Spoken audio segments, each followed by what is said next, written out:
أعوذ بالله من الشيطان الرجيم بسم الله الرحمن الرحیم۔ اللہ تبارک و تعالی نے نبوت خاندان بنو ہاشم میں دی۔ نبی صلی اللہ علیہ وآلہ وسلم کا خاندان بنو ہاشم تھا اور اسی خاندان کا قریبی خاندان بنو امیہ تھا۔ یہ دونوں عبد مناف کی اولاد میں سے تھے اور بہت ہی قریبی خاندان تھے رشتہ داری کے لحاظ سے۔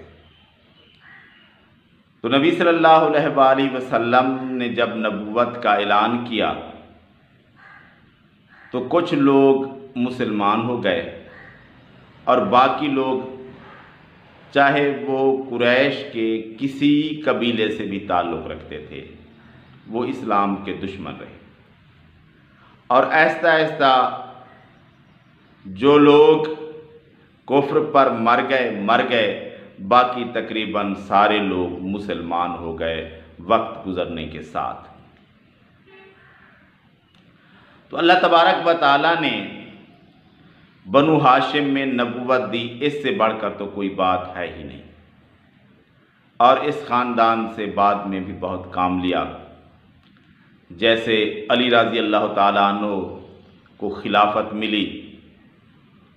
اور ان سے بہت سارا علم ہم تک پہنچا ہے۔ عبداللہ بن عباس رضی اللہ تعالیٰ عنہ مفسر قرآن بہت بڑے عالم تھے۔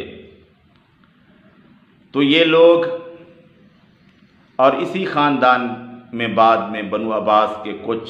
حکمران بہت طاقتور گزرے اور انہوں نے اسلامی نظام کو بہت ہی مضبوطی سے چلایا۔ ان کے علاوہ اس خاندان سے ہٹ کر ابو بکر رضی اللہ تعالیٰ عنہ اور عمر رضی اللہ تعالیٰ عنہ انہوں نے بھی اسلام کے لیے بہت سارا کام کیا، حکومت کے طور پر، حکمرانوں کے طور پر۔ باقی بھی سارے قریش کے اور عرب کے اور غیر عرب مسلمان بھی شامل تھے۔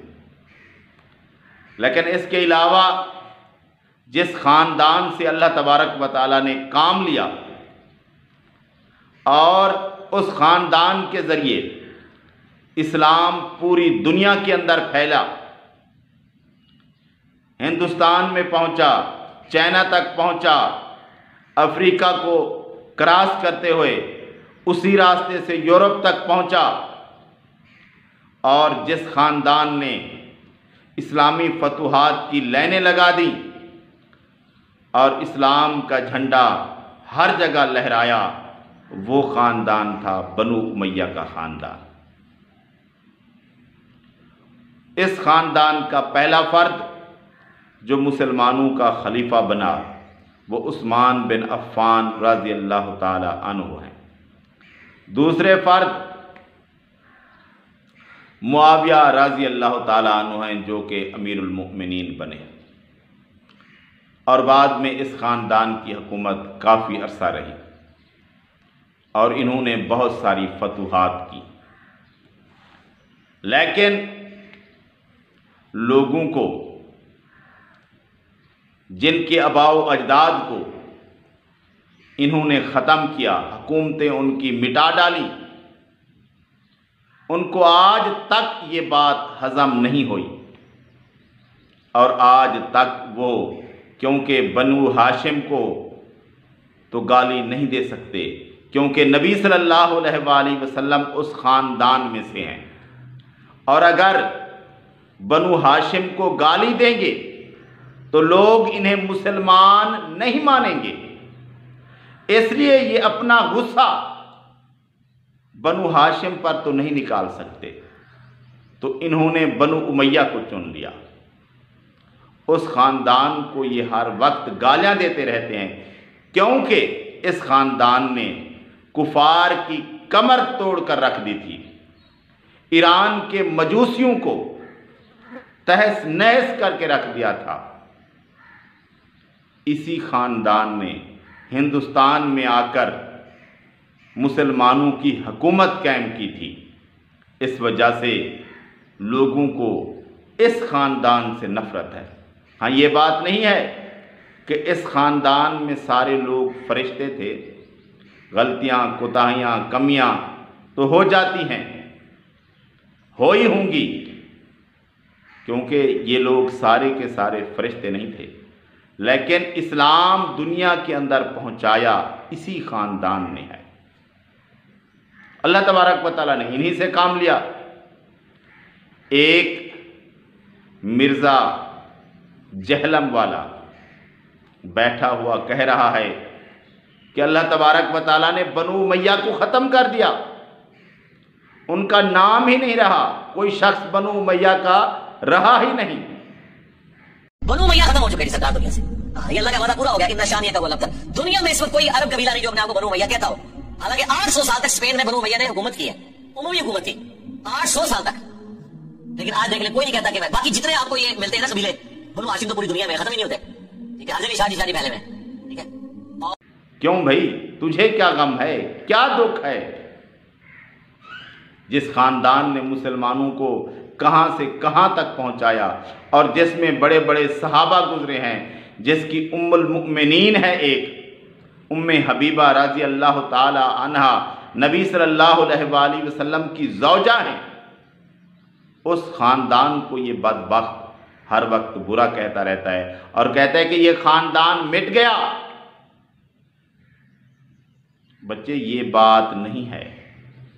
وقت گزرنے کے ساتھ لوگ اپنے خاندان میں برادری کے مختلف نام رکھتے رہتے ہیں، اس لیے ہر برادری نے اگلے دور میں ایک نیا نام رکھ لیا اپنا، مختلف برانچیں بن گئیں ہر برادری کی۔ اب بنو ہاشم تو اکثر لوگ نہیں کہلواتے، کچھ لوگ ہیں جو ہاشمی کہلواتے ہیں، لیکن کوئی بخاری کہلواتا ہے، کوئی گیلانی کہلواتا ہے، کوئی نقوی کہلواتا ہے، کوئی کیا کہلواتا ہے، اور کوئی آوان کہلواتا ہے۔ سارے لوگ عرب سے جو آئے انہوں نے اپنی برادریوں کے نام تبدیل کر لیے، اسی طرح انہوں نے بھی اپنے نام تبدیل کر لیے۔ اور ہمارے پاس یہ ٹائم نہیں ہے کہ ہم دنیا گھومیں اور ڈھونڈیں کہ اب بنو امیہ کے لوگ اپنے آپ کو کیا کہلوا رہے ہیں، کون سا خاندان اپنے آپ کو کیا کہلوا رہا ہے اور کون کیا کہلوا رہا ہے۔ لیکن ایک بات اس مرزا کے لیے میں واضح طور پر بتا دوں کہ بنو امیہ ختم نہیں ہوا، اور آل سعود کی حکومت سے پہلے بنو امیہ کی حکومت اسی مملکت سعودیہ عربیہ کے ایک کافی سارے حصے پر رہی۔ ابھی 1446 ہجری سٹارٹ ہوا ہے، 1342 ہجری تک، 1249 ہجری سے لے کر 1342 ہجری تک خاندان بنو امیہ کی حکومت اسی عرب کی دھرتی پر 1 صدی کے لگ بھگ موجود تھی۔ کافی سارے علاقے پر، طیف کے علاقے سے آگے سے کچھ شروع ہوتی تھی اور ادھر یمن تک آ پڑتی تھی حکومت، ابہا ان کا دارالحکومت تھا۔ آپ گوگل پر جا کر امارت آل عیز سرچ کر لیں، آپ کو پتہ چل جائے گا کہ اس خاندان کی حکومت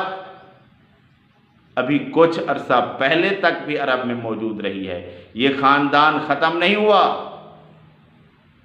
اور یہ بات بھی نہیں ہے کہ آپ کہیں کہ ان کا ہر فرد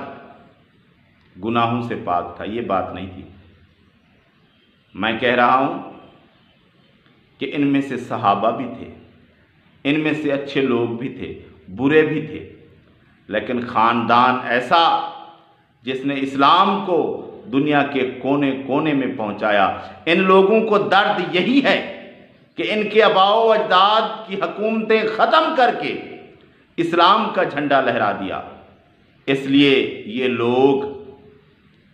بنو امیہ کے خلاف باتیں کرتے ہیں، خاص طور پر جن کی ذہنیت مجوسیوں والی، شیعہ والی ہے، وہ ہر وقت بنو امیہ کو برا کہتے رہتے ہیں، کیونکہ مجوسیوں کی حکومت ختم کر دی گئی۔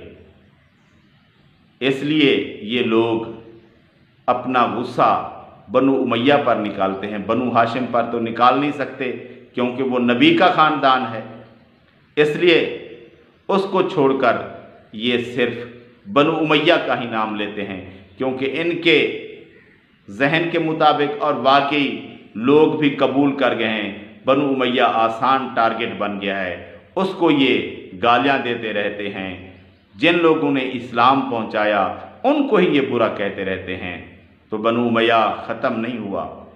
ابھی موجود ہے، ابھی ہی ان کی حکومت ختم ہوئی ہے۔